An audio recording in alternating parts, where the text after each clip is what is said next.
کل جماعتی حریت کانفرنس نے مودی کی زیر قیادت بھارتی حکومت کی طرف سے مقبوضہ جموں کشمیر کے لوگوں کی روزمرہ سرگرمیوں کی نگرانی کے لیے ان کے ساتھ جی پی ایس ٹریکنگ ڈیوائس لگانے کی شدید مذمت کی ہے اور اسے انسانی حقوق اور بنیادی آزادی کی واضح خلاف ورزی قرار دیا۔ حریت کانفرنس کے ترجمان ایڈوکیٹ عبدالرشید منہاس نے سری نگر میں جاری ایک بیان میں گلوبل پوزیشننگ سسٹم ٹریکر یا جی پی ایس ٹریکرز کو کشمیریوں کی نظر بندی کی ہی ایک قسم قرار دیا، جس کے تحت لوگوں کی نقل و حرکت اور رازداری کو محدود کر دیا جاتا ہے۔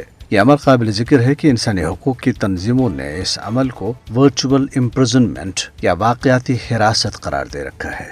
حریت ترجمان نے واضح کیا ہے کہ اس ٹیکنالوجی کے استعمال سے بھارت کی نوآبادیاتی دور کی ذہنیت کی عکاسی ہوتی ہے، جو کشمیریوں کے ساتھ شہریوں کے بجائے غلاموں جیسا سلوک روا رکھے ہوئے ہے۔ حریت ترجمان نے کشمیریوں کے ساتھ جی پی ایس ٹریکرز کی تنصیب کو ایک خطرناک پیش رفت قرار دیا، جس سے پہلے سے محصور اور بھارتی مظالم کا شکار کشمیریوں کی مزید نگرانی اور کنٹرول کی راہ ہموار ہوگی۔ حریت ترجمان نے عالمی برادری پر زور دیا ہے کہ وہ کشمیریوں کے بنیادی حقوق اور عزت و وقار پر بھارت کے بڑھتے ہوئے حملوں کا نوٹس لیں۔ واضح رہے کہ پولیس نے شخصی آزادی کی خلاف ورزی کرتے ہوئے ضلع اسلام آباد میں مزید 2 کشمیریوں کے ساتھ گلوبل پوزیشننگ سسٹم یا جی پی ایس نصب کر دیا۔